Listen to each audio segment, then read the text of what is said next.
and welcome to another podcast episode of Relationships with DAP. We are the Community Education Outreach Team for the Domestic Abuse Project of Delaware County, also known as DAP. I am Nicole Powell, the Community Education Manager. Hi, everyone. My name is Veronica Lynch, and I am the Outreach Awareness Specialist. And today we are joined by our lovely children's counselor. Jude, would you like to introduce yourself? Sure. My name is Jude. My pronouns are they, them, and I am the children's counselor here at DAP. Help out with children's programming as well as support for parents who are looking for support through the DV situations. Perfect.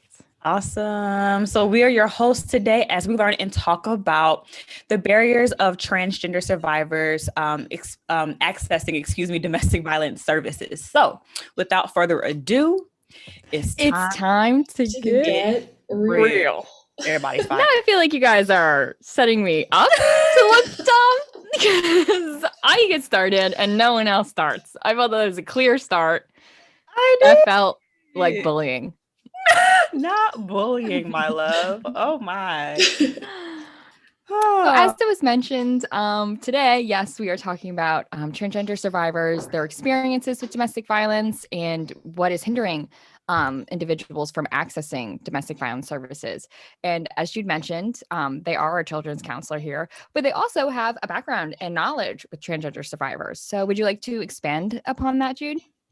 Sure. I guess just like a little bit about myself. Like I identify as a non-binary lesbian, and so my like lived experiences are, I know a lot of people who are both like non-binary and like binary trans, and so I've spent a lot of time, especially over the past year, kind of like looking into the ways in which DV services specifically, kind of based on their kind of like gendered background, tend to intentionally or unintentionally kind of leave gaps where trans survivors can't access services or the services aren't the most supportive. So that's definitely something I've been looking into a lot, especially kind of like ramping up the past couple of months. Right. Perfect. So to kind of like just jump right in and get into the conversation, and as we mentioned, we've been doing this for the past couple months. So we've been highlighting specific communities. We started with our Indigenous women in domestic violence. Then we had last month, we talked about domestic violence in the South Asian community and experiences that immigrant women face. So what kind of conversations around domestic violence in the transgender community have taken place, if any? What, like on an individual level and also maybe on an academic level? So this is something that I think more recently there's been really there was like a big kind of gap in research kind of on an academic level in looking into this. So that's something that I've been noticing is that a lot of the good research I found on it really starts around like 2015, and some of it like really just one of them was 2020. Okay. And one of the big things that they were noticing and that they're like mentioning in these studies is that a lot of studies would talk about like the general like LGBTQ community, their interactions with DV or IPV. But when they looked into it, there would be such a low percentage or actually no trans survivors included in that. So even though there's a T in LGBT, it was actually specifically reporting on, the interactions with like people with like sexual minority identities, and their experiences with DV, which is just, it is a completely different set of concerns and experiences than the trans community. So that's something that's been kind of like increasing, really trying to take a specific look at transgender people and gender non-conforming people and the ways in which those specific lived experiences are very uniquely tied in with domestic violence. Right. And I just know from our experiences in the community, when we talk about domestic violence and intimate partner violence, even with like cisgendered and heterosexual identifying students, they tend to downplay it, especially if it's to like female presenting individuals or to male presenting individuals, because right, they already have these strict gender ideas. And so when you apply domestic violence to it, and then you're also applying sexuality to it, it often gets a little like complex. So we're having to navigate those conversations too. So it's good that you bring that up because it often is muddled, and it takes a lot of time to like kind of go through all those layers and break that down. May I ask a question that may not have been already addressed or supposed to be asked. I think it would be helpful for our audience and our listeners, and even for our staff here at the agency, to get more insight, because I think there have been a lot of questions around what does it mean to be gender nonconforming, which I appreciate because, Jude, we knew you a couple years ago, and I appreciate the knowledge and your experience and just you as a person for opening our eyes and our minds to what this could look like. So can you please explain to our audience about what that means? Mhm. Yeah, so generally, I mean, gender nonconforming is definitely, I feel like, an umbrella term, and like trans is kind of under that, and then under trans, there's a lot of identities. But generally, like gender nonconforming would be like a person who is presenting or identifying in a way that is different than kind of what society would expect them to be based on their, what people consider their biological sex. Right. And now, even when it comes to biological sex, it's a lot more nuanced than like male and female, because there's like people who are intersex. And so there's a lot of different, sexes in general. But generally, like people would talk about being assigned male at birth or assigned female at birth. And, walking through life and like being raised, there's a lot of norms and expectations that come with those roles. So gender nonconforming generally could be something as general as really like physically presenting in a way that is outside of what society expects. But specifically when you move into like thinking about trans identities, that would be having a gender identity that is not aligned specifically with being like a cis woman in a quote unquote female body, or a cis man in a quote unquote male body. So that may look like being like a binary trans person, and like identifying as a like man or a woman, or that may look like being non-binary. And that's not like a third gender, but it's really just like a huge umbrella under which that can look like really anything for anybody. But yeah, it's really just feeling a disconnect from your assigned gender, and kind of finding ways to move through the world that feel more authentic than what is kind of prescribed to you as you grow up. Thank you. I think that's a perfect way to kind of put it. Yeah.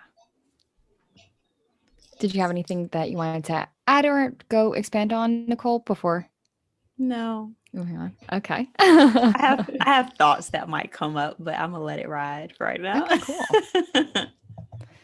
So kind of going back to the question, like, what are the conversations having like around domestic violence? Is this something that, you said you in your own like friend group and everything, a lot of non-binary people, and is this conversations that you've had with your friends, or, especially being in the field that you're in, or is this something that kind of doesn't really get brought up? Well, I think what's interesting is that like I've definitely had friends who have like experienced like, different kinds of like abusive situations, but I definitely don't see them too often like reaching out to DV services.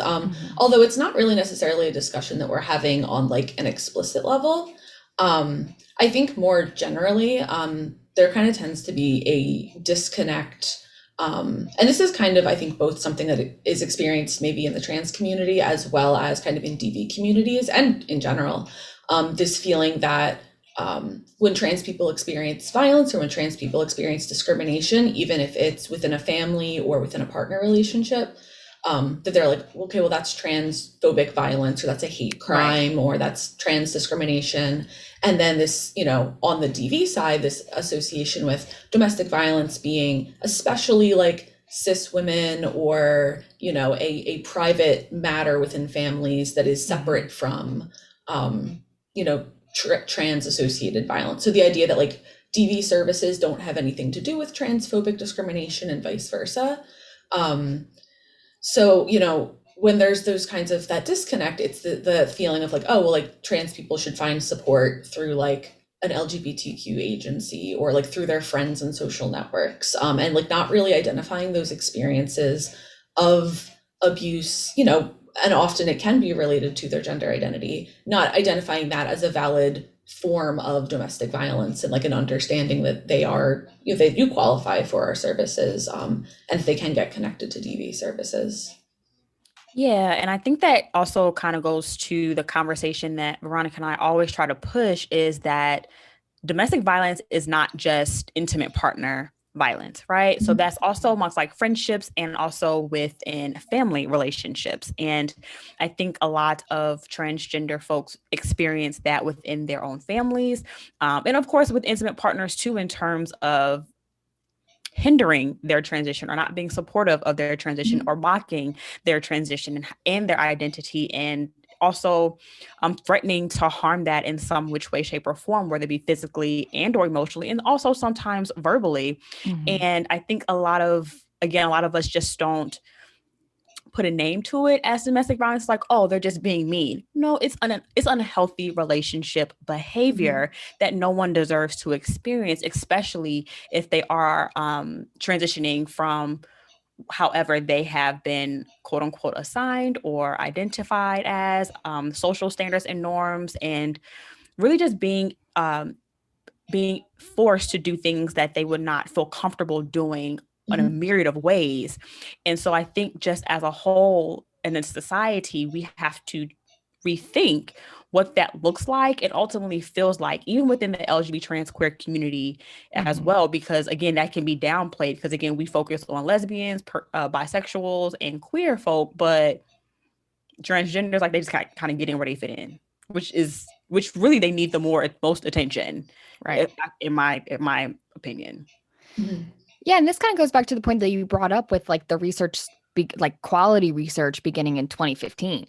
Yeah. Right. And that kind of lends to the fact that this is clearly an ignored community. And when you look at, homicide rates, especially for transgender women of color, it Yeah. doesn't match up. Where you're like, well, we're seeing these deaths, but then, like you said, the media is reporting it as like hate crimes or um, violence rather than using the specific language of domestic violence or intimate partner violence. Because in some of the research that you actually shared with me, and that we're sharing like on our social media platforms, it highlights the fact that a majority of abusers are also family members. And we do talk about that. So, could you like expand a little bit upon like the unique experiences of transgender individuals and domestic violence? Yeah, I mean, I think that we've definitely touched on this, that like trans people can experience the same forms of domestic violence as cis people. Like all of those things still apply. But there are a lot of unique vulnerabilities that happen when you're trans. And so exactly like Nicole mentioned, whether it be like verbal and emotional abuse coming through dead naming and misgendering, and purposefully blocking transition, blocking access to like trans affirming medical care, could be threatening to out a trans person to family members, friends, work, places that they're not comfortable being out. um there's and then there is like a heightened like physical violence I know that can happen a lot in intimate partner relationships that can be blamed on, a lot of people will rationalize. I think there's actually, there may still be currently, I know that it was states where it was legal to assault a trans person if you were surprised by the fact that they were trans in a Yeah. sexual encounter, and that was something that would hold up in court. And so Right, something specifically like for like that, murders. and yes, no, specifically Yeah. for murders, yeah. Where? I'm not sure if it's, I think that there may still be states where that's a valid excuse in court. I'm not off the top of my head, but so it's things like that where it's built into the system that it's acceptable to be surprised or repulsed by a trans person, and that violence against trans people in those instances is acceptable on the basis of them being trans. Right. And so like these are areas where there's these huge vulnerabilities and gaps. And something that is also really important to note is that there's a lot of experiences that can be heightened by the experience of being trans that then also put you at an increased vulnerability for domestic violence and trouble accessing services. For example, like trans people have a higher level of like living in poverty or engaging in survival sex work, or having the experience of being homeless or being pushed out by their family. So these kinds of things, those factors in themselves really heighten your vulnerability to domestic violence. And these are all things that are unfortunately higher in the trans community due to, a large, intersection of different, social vulnerabilities. Yeah. And I think that when you think about like trans violence, one thing to note is that like when you think about who can be most experience heightened levels of violence, that there is a big vulnerability specifically for people who are visibly trans or are not able to, whether it be pass as their like assigned sex or assigned gender, or have, you know, transitioned quote unquote enough to pass as non-trans in their like binary trans identity. So people who kind of fall in that in between space that are actively perceived as trans are at a heightened, you know, regular increased risk for violence, and also for discrimination in services. So that was something that came up just a lot in research, that even within the trans community, there are certain populations that are much more likely to experience violence, and one of these specifically being trans women and trans feminine people, you know, much more than I think most other members of the trans community. Yeah, there are three things I want to highlight in this moment. So two of them I want you Jude, to discuss a little bit further, and Veronica, you can too, because you know this information as well. I don't want to put Jude on the spot for everything, but one, we last year we did highlight a little bit more of the Black Lives Matter movement on our social media, and as we mentioned before, trans people of color experience a heightened sense of also like IPV and domestic violence, and so I know a lot of us as in the Black Lives Matter movement have purposely said Black trans lives matter because they have a whole different experience than us cisgender, right? People of color. And that is what I want either one of you to describe more, because I don't want us to assume that our listeners automatically know what cisgender is. And also, Jude, you mentioned dead naming and misgendering individuals. And I don't want to take for granted that people may know what that means. And I would love to take this opportunity to educate our jobs, educate them on what that all entails, because I know people have questions. We know what they are, but we don't want to take for granted again that we are understanding of those concepts and others are not. So take and pick what y'all want to talk about. You can kick it off, Jude. I'll just try and bounce in where I can. Absolutely. So were the things you wanted me to mention? So dead naming, misgendering, and cisgender? Correct. Okay. So cisgender would be the term that would be used to describe a non-transgender person. So that would be someone who identifies and kind of moves through the world as what their assigned gender or assigned sex at birth would be. So dead naming and misgendering. So misgendering would be using pronouns or language or names for a trans person that does not align with, you know, how they identify and their correct gender. So for myself, like for example, I'm trans, that would be like I use they, them pronouns, so using she, her pronouns for me. That would be an example of misgendering me. And then dead naming is kind of a piece of misgendering, and that's specifically using a person's legal name or the name that they may no longer use if they're a trans person who has chosen to use a new name. So not all trans people choose to use a new name, but often they may. So that is, something that people will really sometimes use as a tactic of abuse, would be specifically refusing to use someone's correct pronouns, refusing to use their correct name, and still bringing up that old identity, which can be extremely distressing for trans people. Right. Yeah. And I think you kind of see that people try and downplay misgendering a bit, especially with it's like, well, I made a mistake, right? And that it's supposed to be an instantly forgiven moment instead of like not really considering the effect that it does have. And we can talk about this a little later too, when we kind of go over like safety planning and things like that. But something that we highlighted in Teen Dating Violence Awareness Month was the effects that these have, especially with gender dysphoria, and how that can be, leading to risks of suicide and everything. Do you believe that that's a factor that also kind of experiencing gender dysphoria increases like risks of domestic violence? Or do you often see, like maybe in research or having worked with, I don't know if you work with any other clients, but that those two playing dually in the relationship or in the family? So the experience of experiencing gender dysphoria as as it interacts with domestic violence. Yes. Sorry, that was like a long way to get there, but that's just how it all was in my brain. That's okay. I mean, I think that the experience of, like I said, like misgendering or dead naming someone and kind of doing things that would increase a person's gender dysphoria, it's important to understand that like that is a serious impact of abuse, just as the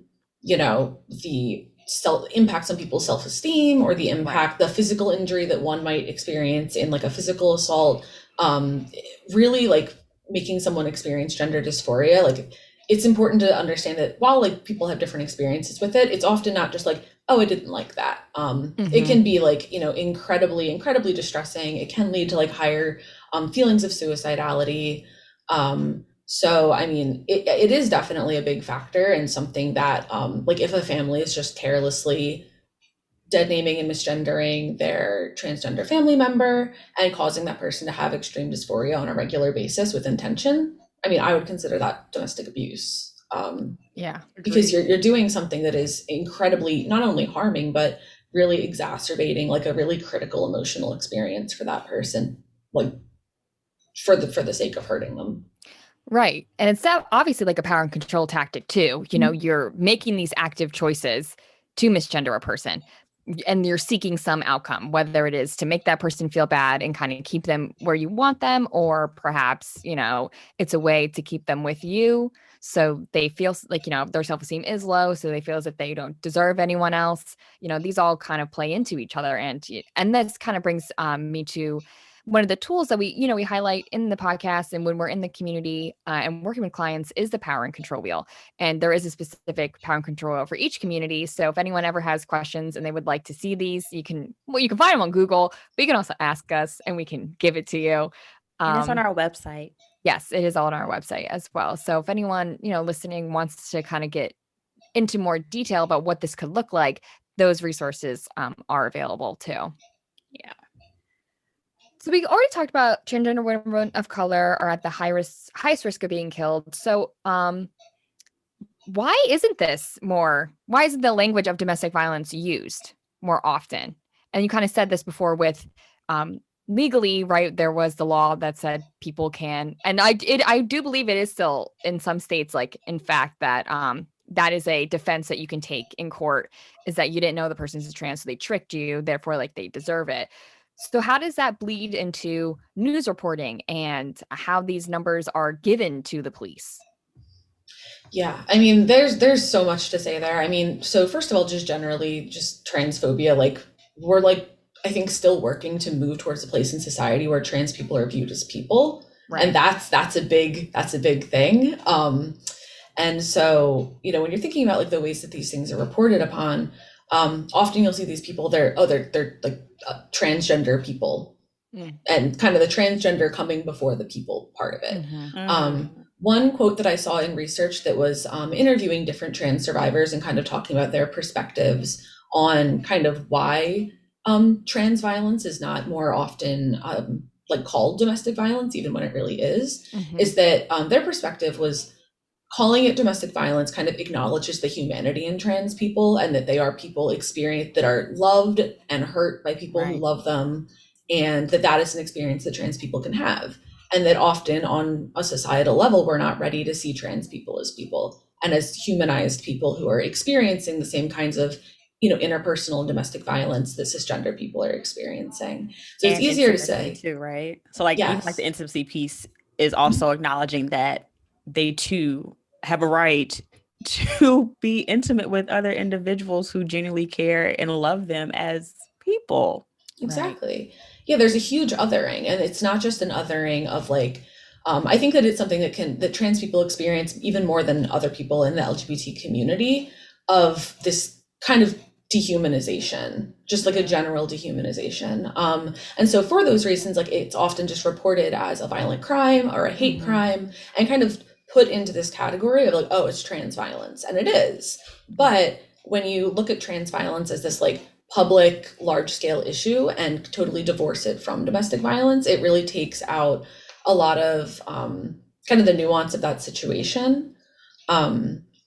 And also I think that there's a piece of it that because often trans survivors don't connect with DV agencies, like they're not getting reported through those systems and they're not really associated with those systems. And there's, I mean, I could go on and on for probably 100 years about the reasons that there's these disconnects between the trans community and DV services. Right. But that lack of a link and kind of the way that it gets reported, when it gets reported, yeah, I mean, there's a lot to say there. And also just the fact that I want to highlight how much of it goes unreported. And that is so much. I think that there's a lot of reasons for that. There's a huge disconnect between trans people in general, especially trans women of color, with accessing police or courts, and, you know, feeling any kind of safety or inclination to do so, which makes complete sense, because in most instances that is going to be a much more negative and vulnerable and dangerous situation to bring the police or the courts into your situation than it is to just try to handle it on your own. So because, you know, often these things are not going through these formal systems where they get documented and reported. So, I mean, like the statistics are upsettingly high, and the statistics we know are absolutely nowhere near the lived experiences of the trans community. Right. Yeah, those intersectionalities and layers pretty much that goes along with trans women of color is a lot.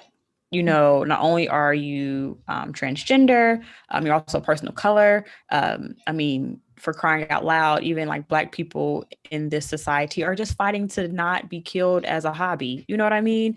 So let alone being a Black trans person, I cannot imagine. I know what it's like to be an African-American woman, but I could not imagine what it's like to be an African-American transgender woman. And the complexities that go along with that experience really is underserved and underrated in general, right? And so you may or may not know the answer to this question, and I'm sure it's a question I'm probably jumping forward to, so forgive me, Veronica. But I've been with the agency for 5 years now. Jude, you've been with us for what, 2, 3? 2. I don't recall servicing many transgender clients. How about you? Because I started off as a counseling intern such as yourself, but I don't recall ever. So there is a lot to say about this, which is when I think about the disconnects between the trans community in general and DV services, I see that the way that I was kind of talking about it with Veronica one time kind of casually is that there's kind of 3 layers, and that trans people feel unwelcomed, unacknowledged, and then unsupported. So what we're kind of talking about is, I think, especially the unacknowledged piece, is that structurally, I mean, I can talk about our experiences in this agency, but I think this is something that is absolutely, I think most DV agencies have similar problems, so for example, we get a hotline call and we are forced to put someone's gender into a system, and we're going based off of voice. If we don't just specifically have a discussion about gender identity in the call, which would very rarely be brought up because it's not part of our protocol, and most trans people are not going to feel safe outing themselves to an agency like this, we're going to put somebody in the system based on what we think their sex is based on their voice.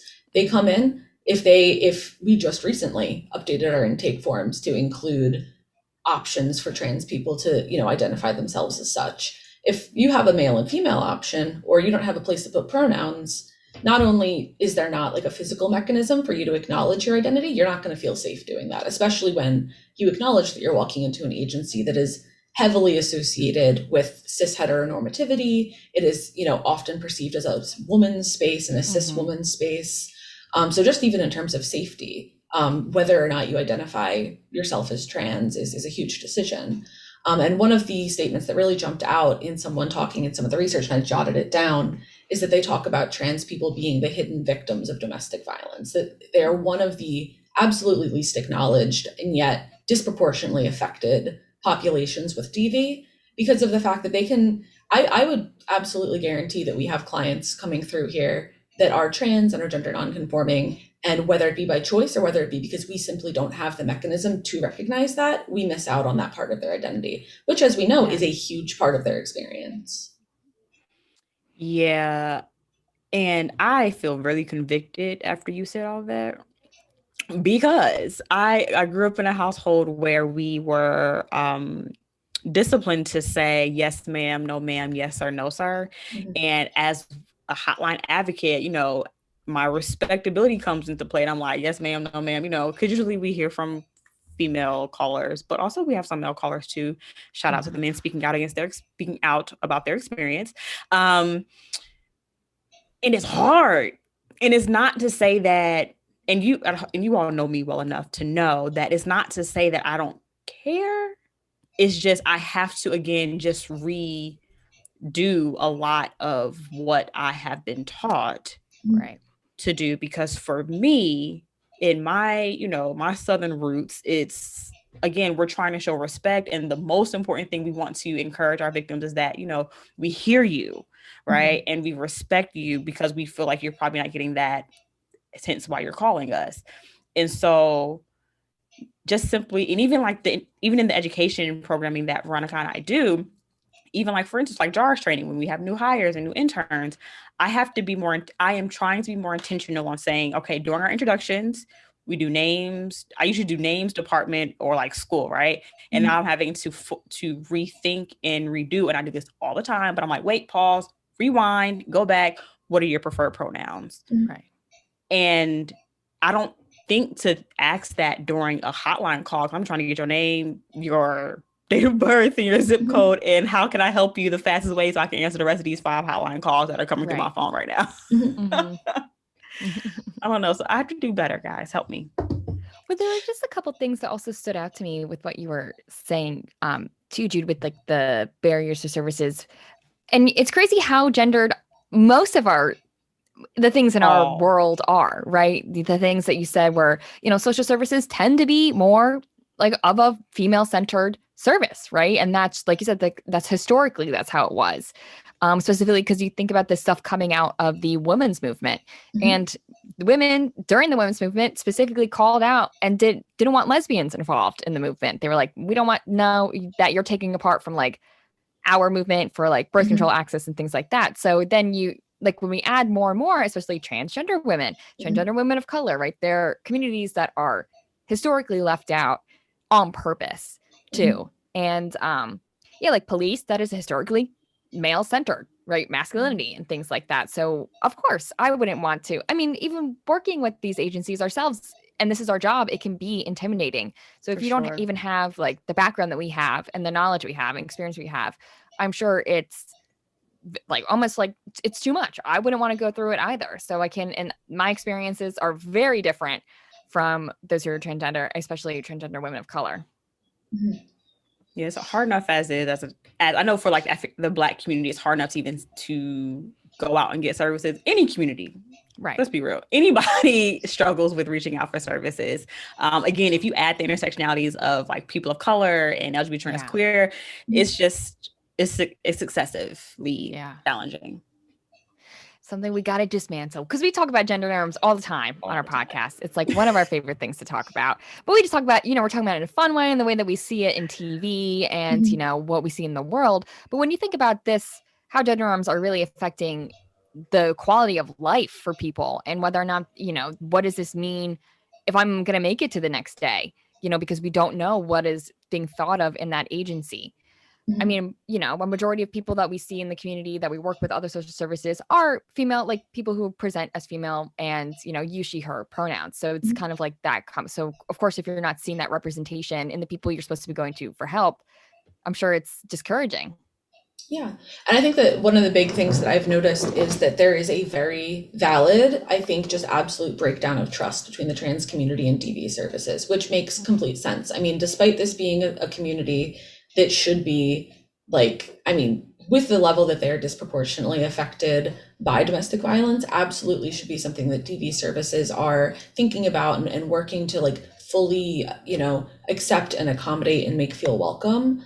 But that's just not the experience. And so there is this big breakdown of trust that's very valid. And I think that it's something that I'm thinking about in, ways to kind of address that, is that I don't think it's right to try to repair that trust before the work is done on our end to be able to actually support that community. Because we can slap a, flag on the wall, and we can reach out to trans people in the community and say, hey, come to our agency, we can help you. And then they're going to call and we're not going to ask for their pronouns. We're not going to ask about their gender identity, and we're going to misgender them and put them in the system. And then they're going to come here and they can put their name on an intake form. But are we ready to, as a full staff and as a full agency, fully treat them with the respect, not dead name them, not misgender them? And there's a lot of work to be done, I think, always individually within people, but especially as an agency, and really addressing the structure and the ways that we, have our processes to make sure that we are really doing the work on our end to be able to earn that trust back of the trans community. Because it makes absolute sense why they don't feel supported by us. I mean, I completely understand that. And that's something that I think that, I'm very serious about, and I'm trying to really devote a lot of time to here, of really identifying and looking at the ways that our agency, our parent agency on the state level, the national level, the way that our systems are, work, how do we change those structures? Because as much as we can, as individuals, do the work to create a welcoming and safe environment for trans people, there's structural work that, isn't really something that like me or you guys can just go fix in the agency.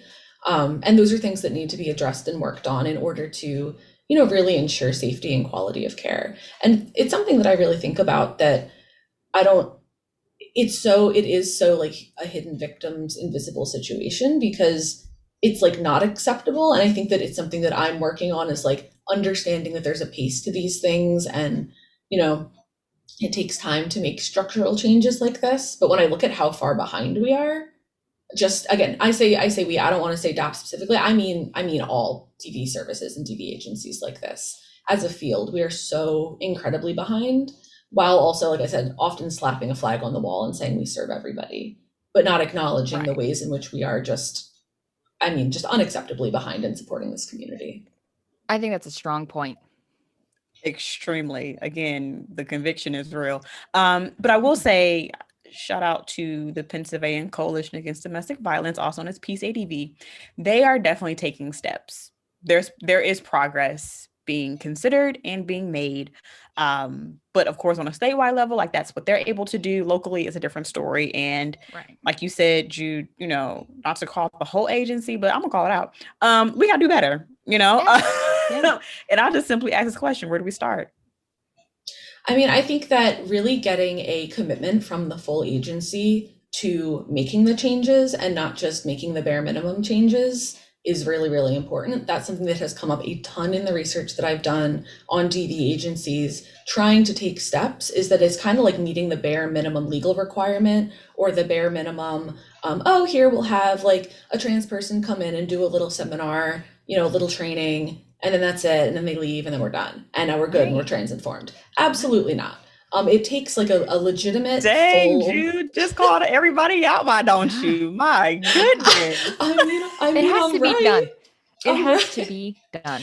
Okay. It's unfortunately, it's how these agencies work. There's a difference between saying that you'll do something and then actually understanding and thinking about what it means to be failing people who are our clients, and making them actively feel unsafe in our agency, and understanding that that's not an acceptable thing to be like, oh, over the next 10 years we'll work on it. Yeah. Maybe at some point we'll repair that trust. Not really, not at all. I mean, this is an incredibly vulnerable community, incredibly under-resourced, feel incredibly unsafe, and we are like just like 100 steps behind being anywhere near where we need to be in terms of creating that place to support them. So really where it starts is a actual like full commitment of not just individuals in the agency, but the agency as a structure in gearing time and effort and resources towards investigating what these, barriers are, and then not just saying like, cool, we investigated them, awesome work. Yeah, actually like following through and taking those steps. And like, even when it comes to things like having to advocate to higher levels, like I've noticed things in our system that I know contribute to this absolute lack of accurate data on like trans experiences with DV, because our options in the systems that report up, they don't include anywhere near the number of gender identities that we need to. And also the fact that it's mandatory reporting to report gender when we don't know. So we're putting in male, female for people that we don't know if that's accurate. We don't know if they're trans. We don't know if they're non-binary. So we're putting people in as cis men and women and reporting that up to a national level for DV statistics. And that is not true. And so when it's something like and that, again, like, it's simply based off of their voice. Yeah. It's literally on a hotline. It's based off of their voice. I can deepen my voice if I want to. Yeah. You know? Yeah, like, it's just like, how do you know? And that's just such an assumption to base, like that it is such a huge assumption to make. Yeah. And then I was like, goes back to, oh, sorry, go ahead. I was just gonna say, like, I tried to bring it up to the agency, and the agency was like, oh, that's a state thing. So they brought it up to the state level, and the state was like, oh, actually, that's a federal thing. Like, we can't change that. So I'm like, who on the federal level is collecting this information on trans people and gender and saying our options are male and female? Report that up to us so we can do statistics. Well, don't do statistics. Like, just don't do the data, because you're actively erasing people's identities. So I'd rather you just not do it, because it's that wrong. perfectly ties into what we were saying with like research. Why isn't there research there? Because we're doing it wrong. Because exactly at a very, very base level like this, and then everyone goes, they go, that's so crazy. That's someone at the federal level. I don't know who that is. I guess that's just how it is. Okay, we'll advocate to the federal level. Yeah. That whole ideology of like, it's not my problem. Yeah. That's a problem. That's what I was just going to say. Like, you have to think too, a lot of the times our numbers are to do funding. Yeah. So it's also deciding what is important to people enough to put money towards, because we know that we can't do anything without money. You know, that's a majority of because we are a free agency, we need a lot of outside funding. So it's, you know, it's kind of, it sucks straight up that what we do also depends on public opinion and whether or not it's going to make people mad, or, you know, what are people willing to donate when they find that when we take a stance on something. You know, I think that, you know, when we look at the statistics, we know they're wrong, and that they don't do anyone any justice. They're not serving anyone anything, because, you know, every website has like the same 4 statistics for LGBT trans queer community. And it's, you know, gay, lesbian, and bisexual. And then they have the statistics of violence against the trans community. But again, now we know that those numbers should be tripled or more than that, because of how we're complicit in that. Absolutely. I have a question, and I don't know the answer to this, and I probably feel like I should, but I'm just so used to like inputting things into our system. So, quick question: do we even have is there a category, I guess, I don't know, on that like first form that we fill out into our tracking system, if anyone identifies in the LGBT trans queer? Is that a thing? Do they have that? So, yes, actually, our options are not male and female. Our options are male, female, and transgender. The third gender, transgender. So if someone is a trans woman, are you going to make me put them in there as transgender, so not a woman, or a woman and not acknowledge that they're transgender? And then there's an option for, do you identify as part of the LGBT community? And the options are like no information, or yes and willing to self-identify. I'm like, just say yes or no, or just say, what is your sexuality? Give options. What is your gender? Give options. Right. Not to be a genius, but like, I think that makes sense. Like, and these are exactly the things that I was saying. I brought to my supervisor brought to the agency, brought to the state, said that's a federal thing. Okay. And give me the contact info. What's their email? Yeah. No, and I literally sent emails. This done. I sent emails and I never got anything back. I'm like, okay, y'all just don't care. That's so cool. You want to go find the address? We'll just pull up. Let's do that later. Honestly. Well, it's the kind of thing and it's because people don't care. And like, it's because, and I think that you can't have these conversations, and we get to this part about like the way the systems fail and like, do we or do we not support? We have to come back around to one of the first things we said, which is like, there are people who work in these systems. Do those people see trans people as human beings? Absolutely. Do they care about us? There is people are transphobic. People have internalized transphobia, even if they don't mean to. Most of the people, absolutely most of the people statistically working in this field are cis people, and often cis women in the DV field. So like, we have to get, all the way scale it back to the point of like, who's to say that these people, just different people working in different areas of the field aren't transphobic themselves and don't hold those feelings of, oh, trans people don't belong here. These are women's services. We call them, well, but no, there are a lot of services around here that have women in the name. And so I think that there is a level of intention of this is a place for cis women to be comfortable. Yeah. And so, no, we don't want trans people here because trans people are X, Y, and Z, insert, transphobic assumption about trans people and why they don't belong in these spaces. I'm going to say everybody else, ouch. That was so real. I will say a little, so what I have seen as a trend which is good, but also, again, we have a lot more work to do, is they are asking for like how one identifies. Like if you're registering for a training or, submitting a proposal for a symposium or things like that, they are asked, some systems are asking the question, but holistically speaking, we still have a long ways to go.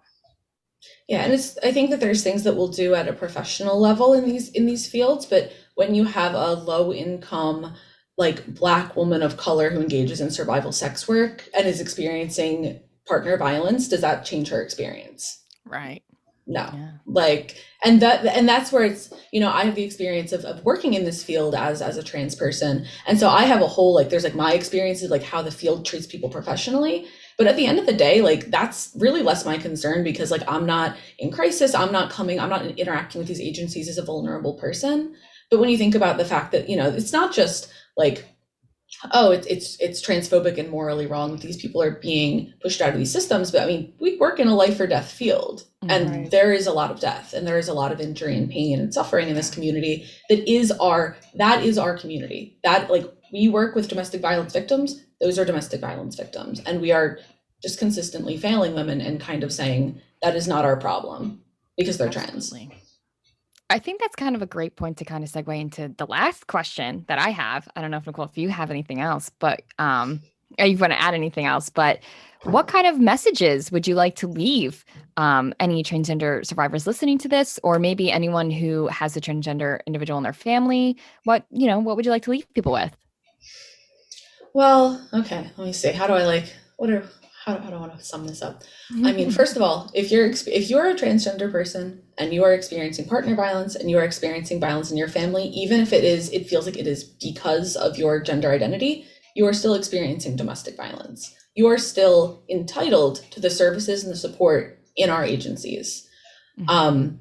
Whether or not those agencies are fully ready to support you in the way that you deserve, debatable. Hopefully there are people in those agencies like myself, like Veronica and Nicole, who want to be able to support you and to, reach out. And, I absolutely say reach out, because you know what, like, you are entitled to that support and you are entitled to those services. And if those agencies fail you, I mean, that is their failure, not yours. This is your space as much as it is a cisgender woman survivor.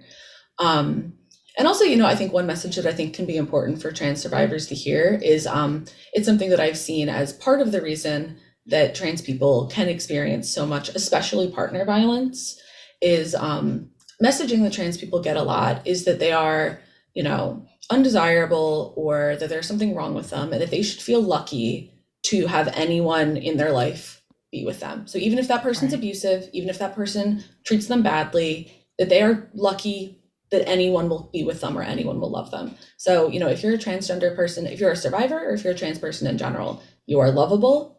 You absolutely deserve the same love and respect and care and safety as anyone else in a relationship. And you do not deserve to accept the bare minimum based on the fact that you are trans. Absolutely not. So, if that is an experience that you are having, or that a trans person that is having, know that you are lovable and that you deserve far more than what society tells you that you deserve. Awesome. Well said. Yeah. Thank you, Jude.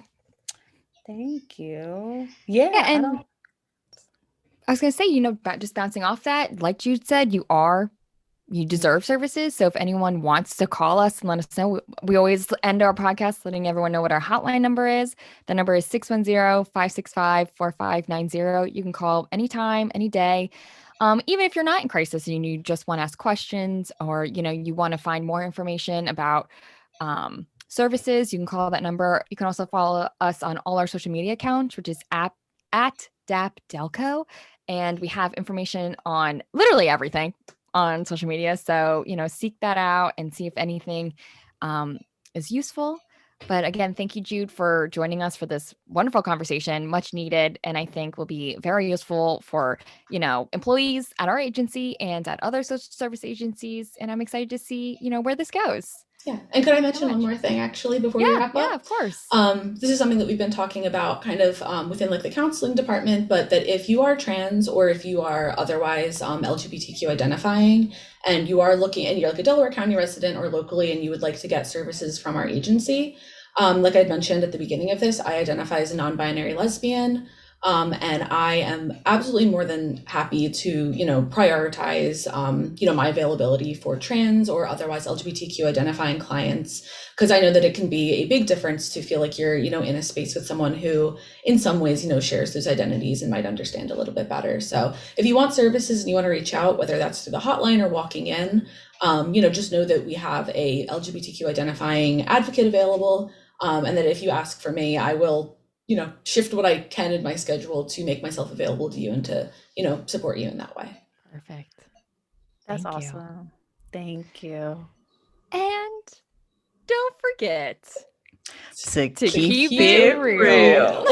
That wasn't.